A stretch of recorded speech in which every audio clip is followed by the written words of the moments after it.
रहमान रहीम। साथियों, कैसे हो आप सब? उम्मीद है सब अपने घरों में होंगे और खैरियत से होंगे। कोरोना वायरस के हवाले से एक बड़ी खबर थी, तो मैंने कहा आप सबके साथ शेयर कर दूं। तो चलते हैं स्क्रीन पर और देखते हैं वो बड़ी खबर क्या है। जी, तो अभी हम स्क्रीन पर आ चुके हैं। बहुत अहम ब्रेक थ्रू था, तो मैंने कहा अपने दोस्तों के साथ शेयर कर दूं। दुनिया बहुत परेशान है इस मामले में, तो मैं बताता हूं कि ये खबर क्या है। गूगल कर लेते हैं इसको। ये मिनिस्ट्री ऑफ डिफेंस, ये जनाब इकोनॉमिक टाइम्स, इंडिया टाइम्स में ये खबर है। इसको पढ़ देता हूँ। Israel isolates coronavirus antibody in significant breakthrough, ministers. The monoclonal neutralizing antibody developed at the Israel Institute of Biological Research (IIBR) can neutralize the disease causing coronavirus. Inside Career's body, Defense Minister Naftali Bennett said. इसके अलावा Indian express में भी ये खबर आई है।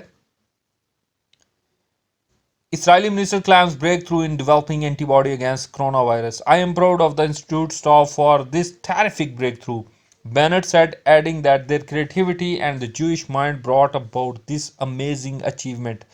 यहाँ मैं आपको बात बता दूं कि ये वाकई बहुत अमेजिंग अचीवमेंट है। ये कोई वैक्सीनेशन नहीं है या वैक्सीन नहीं तैयार हुई। ये एक ट्रीटमेंट है जिसमें एंटीबॉडीज़ बनाई गई हैं, जो कि इंजेक्ट की जाएंगी कोरोना वायरस के मरीजों को। वैक्सीनेशन हमेशा तंदुरुस्त बंदों की जाती है ताकि उसको कोरोना वायरस ना लगे।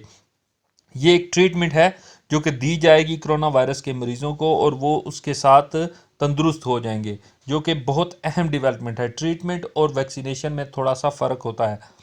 वैक्सीनेशन एक बहुत लंबा प्रोसेस है, उसे मार्केट में आने तक बहुत टाइम लग जाएगा, लेकिन ये एक ट्रीटमेंट है, बहुत अहम डेवलपमेंट है। इसके अलावा ब्लूमबर्ग की भी खबर है, इसको भी हम पढ़ देते हैं। Israeli Defense Minister claims breakthrough in developing COVID-19 antibody. Israeli Defense Minister Naftali Bennett has said that scientists at the country's Mann Biological Research Institute have made a significant breakthrough in developing an antibody to the novel coronavirus. As the researchers wrapped up the development phase and moved to patent and mass produce the potential treatment. यहाँ पर ये बात कह रहा है कि उन्होंने rap कर दिया है डेवलपमेंट का फेज़ जो है, यानी वो डेवलपमेंट फेज़ को मुकम्मल कर चुके हैं और अब इसकी मैस प्रोडक्शन की तरफ जा रहे हैं, यानी बड़े पैमाने पर इसको प्रोड्यूस किया जाएगा और दुनिया में भेजा जाएगा। Bennett visited the labs of the Israel Institute of Biological Research supervised by the prime minister office and mandated to develop a vaccine for coronavirus in Ness Ziona on Monday, and was shown the antibody that attacks the virus in monoclonal way and can neutralize it within the bodies of those ill.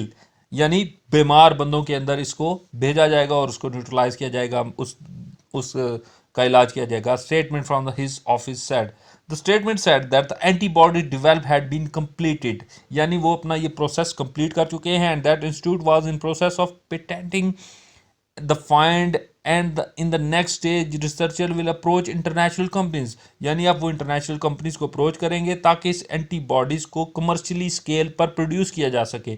I am proud of the institute staff for this terrific breakthrough, Bennett said, adding that their creativity and the Jewish mind brought about the amazing achievement. No doubt बहुत amazing achievement है, और अगर ये दुनिया में आ जाती है तो कोरोना वायरस किस्सा परीना बन जाएगा, हिस्ट्री का एक किस्सा बन जाएगा। इंशाल्लाह अल्लाह ताला से भी यही दुआ है कि ये इसका ट्रीटमेंट भी दरियाफ्त हो और इसकी वैक्सीनेशन भी दरियाफ्त हो, ताकि इंसान जो है वो आगे बढ़े, क्योंकि दुनिया बहुत जैम हो चुकी है और इंसान मेंटली तौर पर काफ़ी परेशान है।